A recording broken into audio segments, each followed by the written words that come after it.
Welcome to Chocolate Cake for the Soul, a space to return to your truth, awaken your energy, and leave with deeper clarity. I'm Dewi, and I'm here to hold gentle yet powerful conversation on healing, intuition, and the unseen energy that shape our lives. Whether you're building a soulful business, navigating your inner wounds, or simply learning to trust your intuition again, you're exactly where you need to be. So find your favorite cozy corner and take a bite of chocolate cake for the soul together.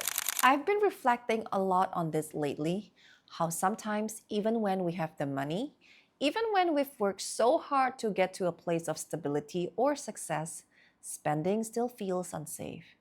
Like there's this guilt or fear or tightness that shows up as if we're being irresponsible for choosing ease or pleasure or rest.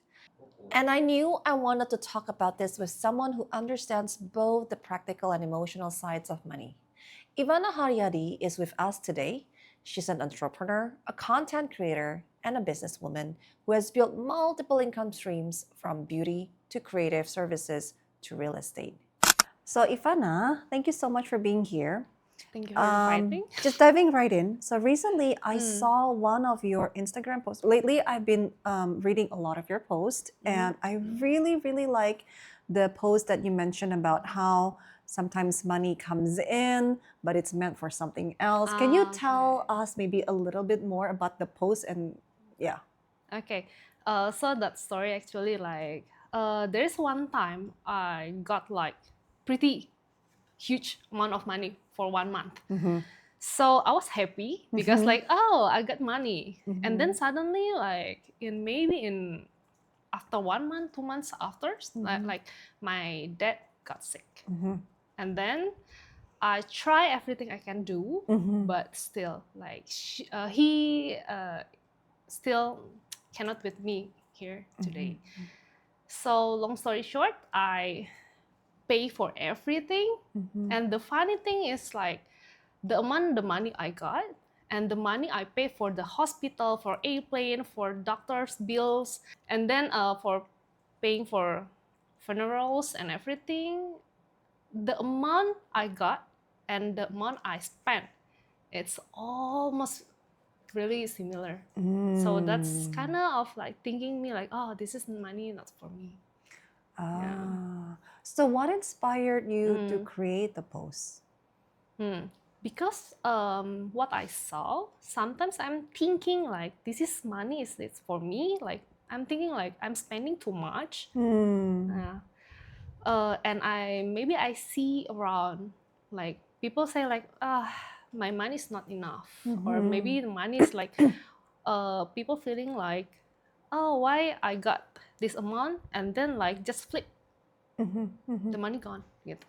Maybe I thinking like the money maybe not for you, maybe the money maybe for someone else. Yeah. You know what was intriguing when I saw that post? It reminded me of something. So within about the same period of time that you posted, it was like a few weeks ago, right? Kurang lebih kan ya. So I was actually working on something. So I'm creating, or I have already created now, but at that time I was still creating my money, Heal Your Money Wound program. And I was kind of stuck at one of the chapter, and it's about the chapter 2. It's around money and spirituality and religions. I was kind of stuck at that chapter. So even though I've written down all my notes, but that feel like something is still missing, like that kind of feeling. So I began to do more research. And then I found this book through one of the online ads. And it's about, I forgot the title, but something about money consciousness and something about God and something like that. So I thought, okay, let's take a look at this book, because the ads was really good at the how it's pointing out the pain points and and all that. So I was like, oh, okay, this is interesting. So I got the book. And when I was reading the book mentioned something similar to what you just said. Okay. So, I mean, the book touches on many things, but one of the things that it mentioned was how actually money doesn't belong to us. Okay. So money is just a way, a vehicle, or a tool for us to go on with our life, but it's not ours to, so to speak.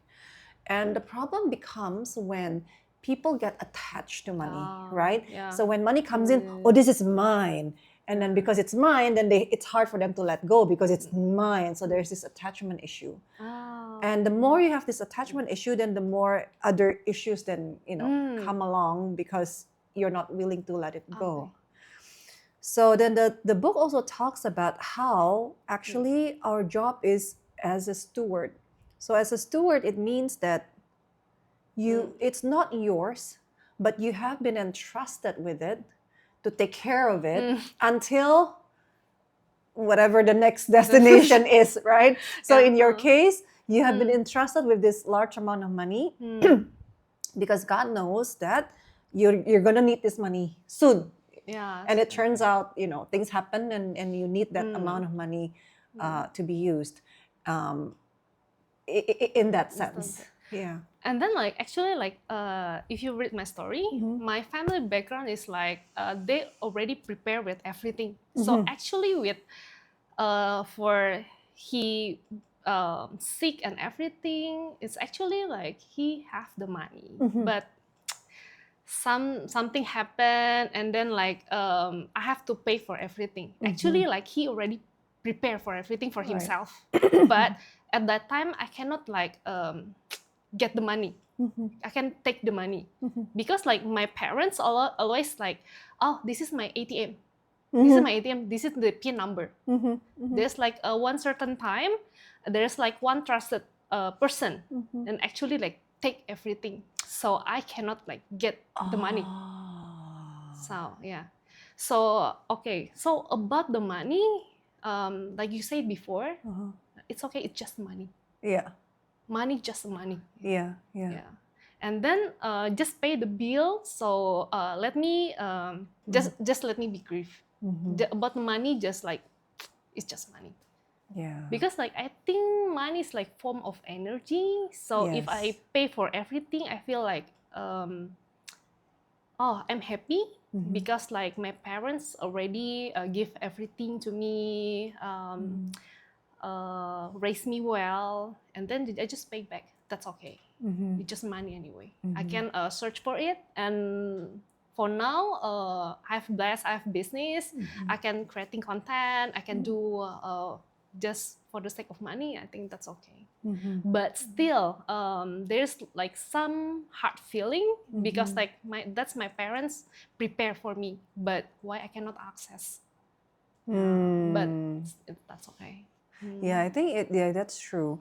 I think what becomes an issue is when when sometimes people, let's say they get a huge amount of money, and then let's say something happens, and then they have to use the money for whatever purpose, and if there is a wound in them that they have not healed, it might feel like, why do I have to spend this money on you? You didn't even do this or do that or whatever. Maybe when I was a child I wanted that shoe, you didn't buy me that shoe, so why should I pay for this now? So there's a pain, and that usually is what trigger people to feel like it's not like you don't deserve this, or and then it becomes another pain by itself, right? Because I learned people in real life, when you take so much, take and not give, people who used to give also, they get tired. Yeah, and that's then true. And then just buy. They will not meet you again. Yeah, that's true. So that's why I'm thinking in life we must be give and take, not take. Even for me, of course I get tired if I meet that kind of people. I know maybe you're nice, but when I do nice, I don't really expect you to do something nicely back, but it will be nice also. If you will nice also, if I give you I give you something 3 times, at least you give me not just a thank you. Maybe you buy me some small candy or something, not necessarily something big, but at least you give something meaningful at least. And then recently you also talk about how is money a bad thing or something like that? What does the post say? Okay. So back to my childhood, I think maybe my parents is not perfect. I think there's no one parents is perfect. Yeah. Because I'm a child, I'm learning, and now I'm married. Wow, it's learning process. The journey is not easy. Especially for parents, I know they are learning also. So that's why I don't think parents is like can be like very perfect, but at least they try their best to raise Yeah. a child. Yeah. So in my case, my background story, at that time when they get married, they rent a shop house, and then I live there. And then when I was born, and they always say, my dad always say, "Oh, we got lucky. We have Ivana, because when we have Ivana, we have a big house, and then after a big house, we have like another house, something like that." So they always say it like, I bring luck. I bring luck. Yeah, something like that. And then after all the tragedy, I start feel like money can become a problem. I thought like when my parents have money, it will bring happiness. It can share happiness and bring purpose. But but actually, when people saw I have everything, that's come the problem. There's like my aunt say this is to me. Ivana, you happy, you're rich now. Even though your parents not here, but you're already rich. Congrats, something like that. In my face. Like, how come I can be happy with? I know I'm grateful with maybe with the money they give to me, but how come you can say that my parents not here anymore? Something like that. Yeah. Yeah, money, it's just strange. It's like they amplify and they, if it's a good person, they bring out the goodness in you, right? And then if it's a not so good person, it seems like everything is on amplifications as well. And you get to see all the different sides of people. Like there are people I also see that have maybe like envy or hidden pain that they have not also processed, and that becomes also another problem. I remember like your last seminar maybe. There's like when you say something like start the meditation, and then like what you see at the first time. Yeah. You saw, right? At the first meditation, I just left. Because like at that meditation, actually I saw something. And it triggered me. When I closed my eyes, I saw like so big field. And there's like one tree. And that's actually the first thing come after the big trees. One big tree. That's actually my dog. Your dog. Yeah, my Milo. Yeah, yeah. He passed away. After that, he passed away first, and then following like with my mom, and then after 10 months, it's like my dad. So in 1 year, it's like I losing like 3 people. So I think that's like the hardest moment for me. So when I'm thinking about like money, I mean like, is that I'm wrong? Like, what people like say something like that, like, oh congrats, not something congrats, but like, oh you're rich now because your parents not here anymore. Like what? Like that. That's really trigger me. So that's why sometimes I'm thinking about money, like why you can be happy with what people have. And actually like why I'm here also, like the right now, it's not just because like my parents money or something. Like, yeah, but I think what I'm feeling like, I'm grateful to have my parents, and then I'm grateful like they give me life to I can stay in Jakarta even though like I'm the only child. It gave me actually the power. So when they left, I still can move on. Because you're here, not at the hometown, you Yeah. mean?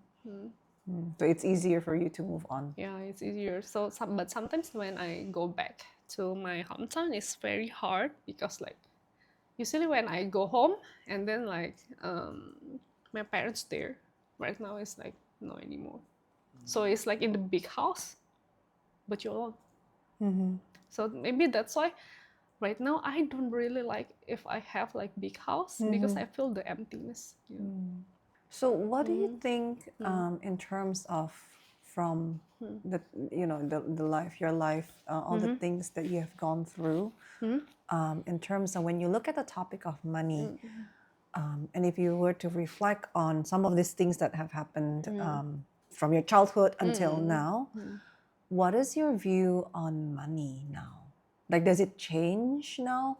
Does it make more sense? Like, why some things happened or something didn't happen? Or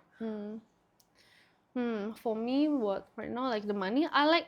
Actually, I'm not like chasing the money for me, but I like trying new things. But and then the new things is like usually like it's trying new things like new business, new business. I know sometimes it's not really good because like I try trying new business, but actually like not good because like become unfocused. Yeah. So right now, what I'm I'm still learning actually. What about money? For me, when that time after 1 year after my parents died, I just like working until late, until I burn out. And then like I'm seeing like what actually I'm doing. I just do the to-do list. But actually like in entrepreneur, you cannot just do the to-do list. When you just do the to-do list and not have enough time to think, sometimes like that's the problem start.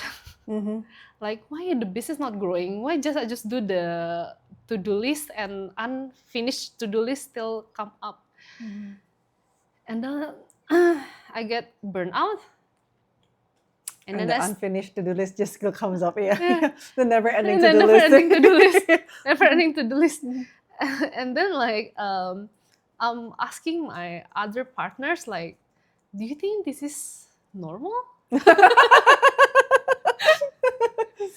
you think this is normal? Just do the I'm working until late. And then and then nobody replies anymore. I still keep working. And then like nothing happened. The revenue still there, not growing also. The staff still busy, and then like why I'm still doing to-do list with there is no result. And then like yeah, my partner says like, oh, your energy, like you stay at home too much. You need to go somewhere else. Spend the energy on something else other than work. And then that I go to where, and then I not really do the to-do list anymore. And It's then, like busy to keep you busy. Busy to keep me busy. And then when I'm not that busy, and then it's come out something like I have like pretty fast my newest business. And and then when I'm not busy, and then we group in the group chat and we talking about, hey, this is like I think this is the opportunity if we four of us make this business something like blah blah blah blah. And then yeah. Oh, so that's when you get the idea. The idea to get to do another business, and then I think that's a good time also because like no, this is not good because the to-do list I do is like just walking in the same path. And the staff still busy with no result.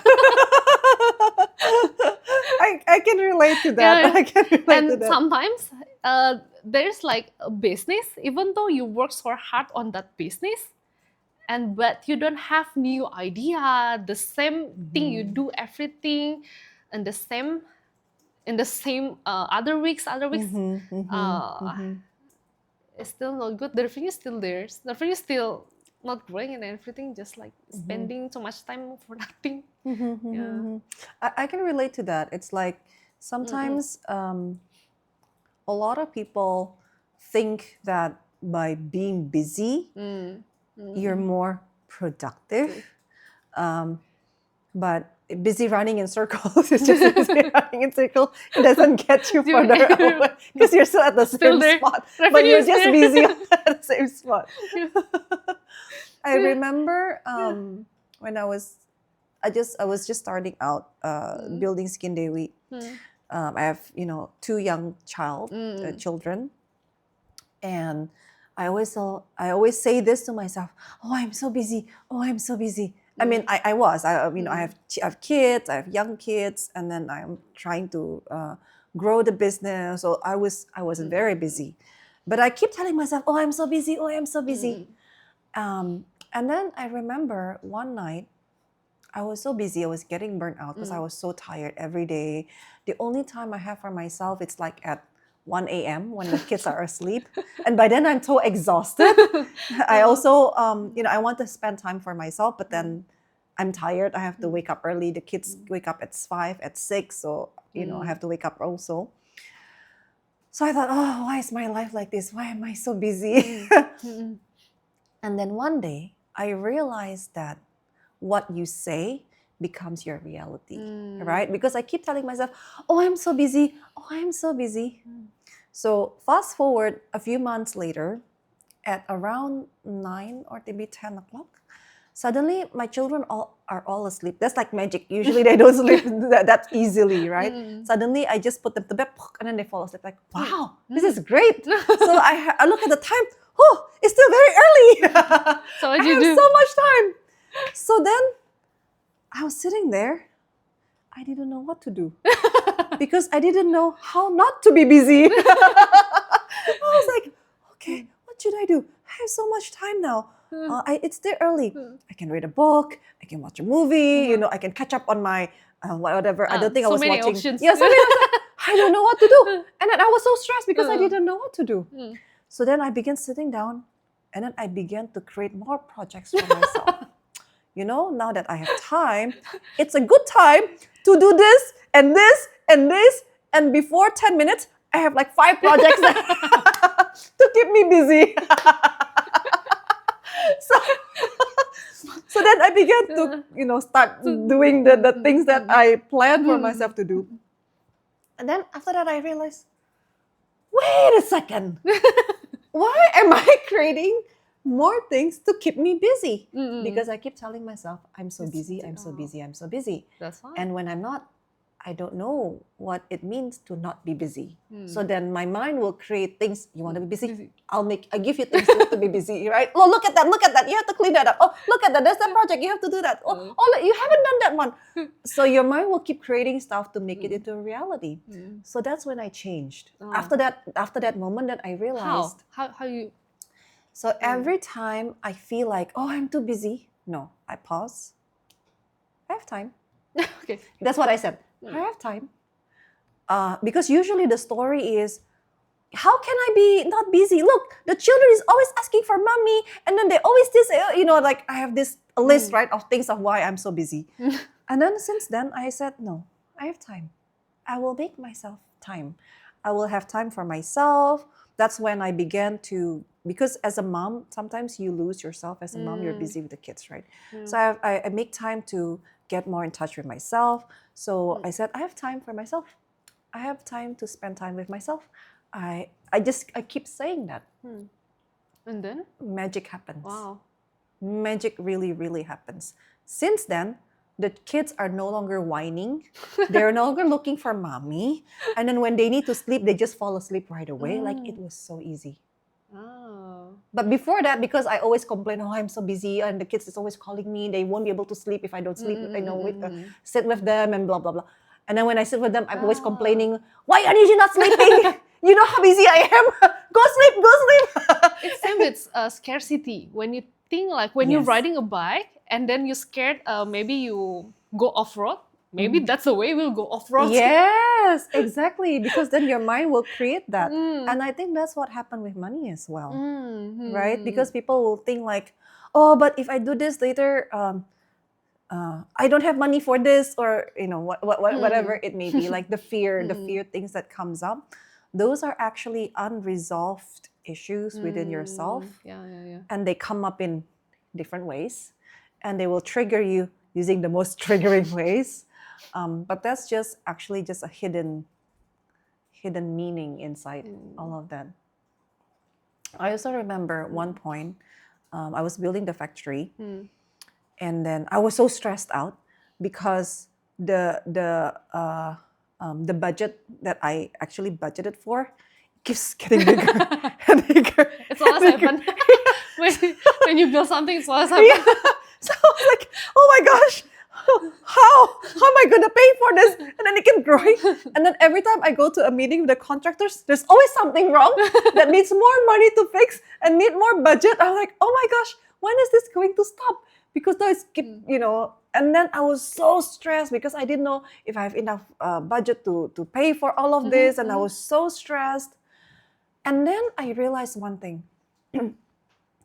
So every time I meet someone and they ask, oh, how's your factory? How you're building? How is it going? And then I will tell them all of my, all my problems and how the budget keeps growing. Like, oh, I'm so stressed out, like, oh my God, it's so expensive now. Now it's already whatever amount, or how many X times, does blah, blah, blah, blah, blah. It turns out it was feeding something inside. Secretly, of course, it's not like I consciously want it, but secretly it's feeding this side of, look at me, I'm building this expensive factory. So there's a little bit of ego in there. But actually, when you think like this is like everything in your mind. This is your mind, the coworkers and everything is like, there's no like where in thinking logically, like how come what you think about a building itself, it can connect with other people? Exactly. How? Like that's how it works. The whole thing, the whole energy, the whole vibration. Because whatever that you are needing, it if the problem still persists, because it's still feeding a need, whatever the need is. So it turns out that need was maybe to feel significant, even though it's stupid, right? Like who wants to spend so much money on something? Nobody wants it.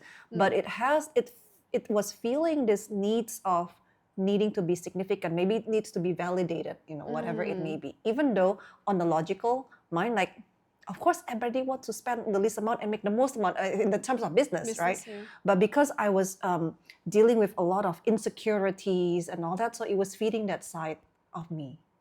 So when I realized, I was like, oh, so that's what the problem is. That's why it keeps blowing up and getting bigger and bigger. I am creating this, even though I don't want it, but I am unconsciously creating it. So then one day, I got another report. Oh, this thing is not working. It's gonna spend even more money. I was like, enough already. in my head. Like this is enough. This is enough. Like I don't need to prove myself. Like I don't need to spend even more. And like this is ridiculous. Enough. No more. So I set in my head this budget, and I draw this line. This is the budget. This is it. So in my mind, enough. No more. And then it's like, okay. And then a week later, 2 weeks later, did another meeting. Magically, everything that they said didn't work or need to change or whatever that needed more. Suddenly, we found the solution. It turns out we can do this and this and this and this. And so, you see, you don't have to spend money. Perfect. And another thing, so it's like, it's all here. Okay. Yeah. So actually, like, there is like my friend, maybe the story is kind of different, but still related with money. So there's like my friend, and then she have a husband. They want to travel, go to Bali. Usually they always go to Bali, use economy class. Yeah. And then one day, like her husband say, no, we go with business class. And then like why wife want to spend don't want to spend money on something like, for what? Sit in the economy and business class still go the same direction. It's impossible. Business class will will arrive in Bali maybe 10 minutes earlier in the same airplane. So the wife says like, for what? Just let the money we spend in Bali. Just go eat, go spend maybe for other things. Yeah. And then the husband say, no. Why? Because you must know the feeling of the business class. So you thinking about next time when you want to ride the airplane, you want to get the money for get the business class. Yeah, this part is true though. It's true. And then after that, she talking to me like, after I try business class, I want to work more harder, not harder, but more smarter. So I can, if next time I go to the Bali, I must fly with business class. So the point is when she thinking about like when the lifestyle may be going up, then maybe the money she get is much more bigger than how to get bigger money. Yeah. Bigger income. So that's like interesting story. Yeah. Interesting story. Yeah. I do agree with this. So you fly with business? Maybe not to Bali. But yes, so this is what I think Tony Robbins always say. If you want a better life, you have to raise your standard. And it applies for everything. It applies for how you live. It applies for, in this case, flying business class. Or it also applies to even all the things like, because what you end up with is what you tolerate, even with, standards, employees, and whatnot, right? So I agree with this. So I don't know when was the first time I took business class. But yes, so once you already sit on business class, especially the long haul flight, like 12 hours, 16 hours, it's like, after that, economy, let's find a way to take business class. At least for free with miles. Exactly. And then you get creative. Oh, look, I have miles. Oh, look, I can do this. Oh, I can upgrade. And then, your brain will do its job to make it into a reality once you raise the standard. This part, I do agree. I do agree. Yeah. It's funny. So just like you mentioned about giving and receiving, I think that I want to talk a little bit about. So giving and receiving. I see that a lot of people have issues with either giving or with receiving. Like some people, they just want to give, and then they have a hard time receiving. Some people just want to receive. They have a hard time giving, So what are your thoughts on this? Wow. Actually, like that, it's really interesting because at first I not really think about when you want to give people something, you not really think about receiving something. But actually, when in my friends, in my society, it's kind of really powerful. This is like example. Like at that time when I just finished my university, I ran for 1 year for Airbnb. After I ran 1 year, and then I rented for daily. So actually, my neighbor is like ABC, American born Chinese, and he have a house in the same apartment. And then like, can you help me to rent daily, because it's actually not really that hard. Just when people want to book, I just say, "But can you help me to clean?" Something like that. So simple. After the relationship with this my friend, and then he bought a villa in Karma Kandara. So he always said like, "Well, thank you for helping me to run the Airbnb in my apartment in Jakarta. Now I have a villa in Karma Kandara, just from the income from the Airbnb." Not actually the income. Actually, he actually rich, so rich, and he have the property in Bali, but actually he living in LA. Okay. So mostly that time, the villa is just empty. So I help him to put in the Airbnb also, and because of I help him, and then he said, "Oh, when you go to Bali, just use the villa." So actually the villa is maybe like 9 million per day. I can use it for free. And then that's one story. And another story, like I have like so many like very nice friends. Like when I go to her house, wah, her mbak, non, you want coffee? You want tea? You want everything? It's just simple when before she have this house, we always have a good time with give and take situation. So she always like to give, and also I like to give and take. So it's in the both situation. It's like no, always like take, something like that. So I'm thinking like, why people not just be happy for that thing? If people you friend with rich people, just be happy they're rich. Maybe you can go to yacht, private island with her. This is actually like there is like one thing I don't know, like she's like that rich, very rich. Actually she have a island. And we go to diving, and then I just knew that this is like her island. So simple as that, just being happy with what people have, and maybe it will come back to you, maybe in different situation. Yeah. Have you ever been in situations where maybe you felt like it's not a healthy give and take? Yeah. Of course. Of course.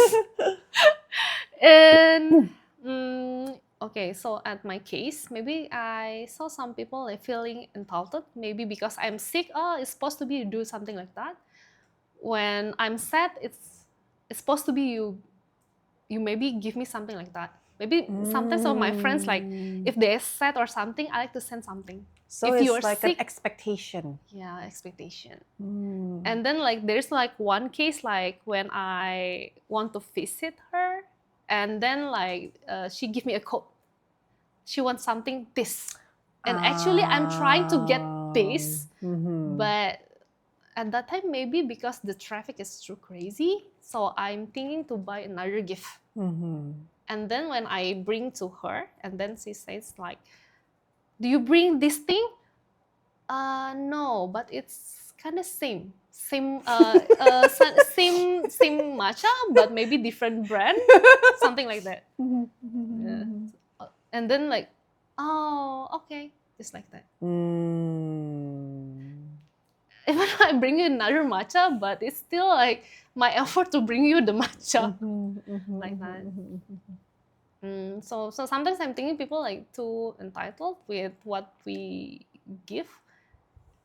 Maybe my expectation is too low, so you feeling like what I give is the standard is too low. I don't know. I see. So, but does that change you though, or like how yeah, with that, how does it makes you different or stay the same, or? Always try being nice, but sometimes enough is enough.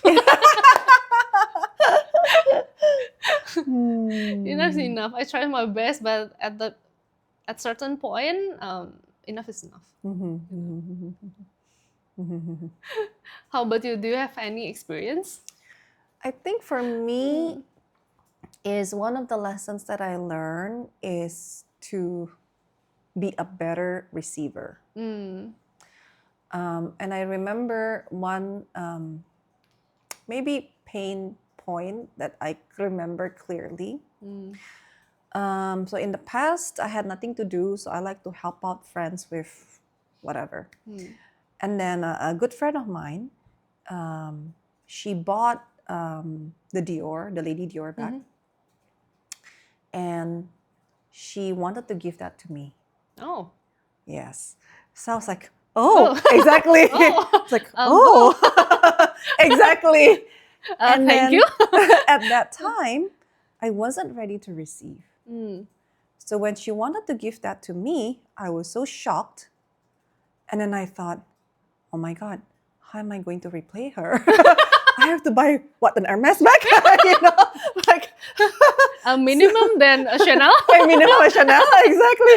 So I was like, oh, so I was so scared to receive the bag because I didn't know how am I ever going to pay that back, and it becomes a pressure, right?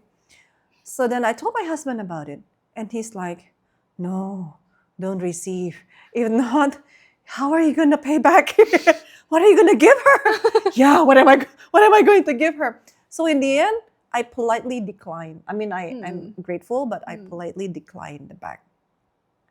But then after I declined, I regretted it. Oh. Because then I thought, I should have received. But then that's when I realized that is the difference between abundant people and not abundant people. So this is with my good friend. So she's very abundant.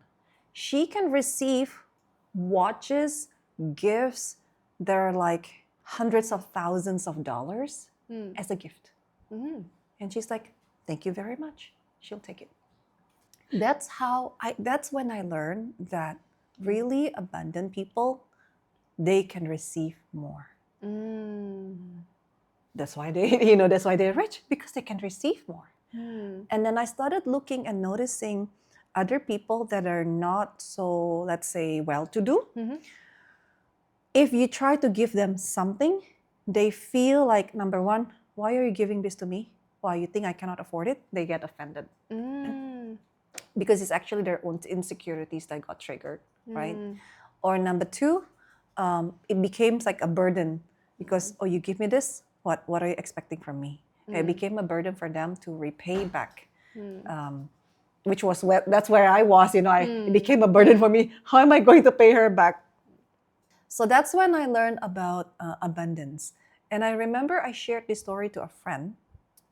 And since she remembered this story very well, and since then, she opened her mind about receiving. And since then, she received so many stuff. She received cheap stuff, expensive stuff, all kinds of stuff, because she can easily receive. And this is all just receive, yeah? It's not like you have to pay them back or something. But she received a lot of things.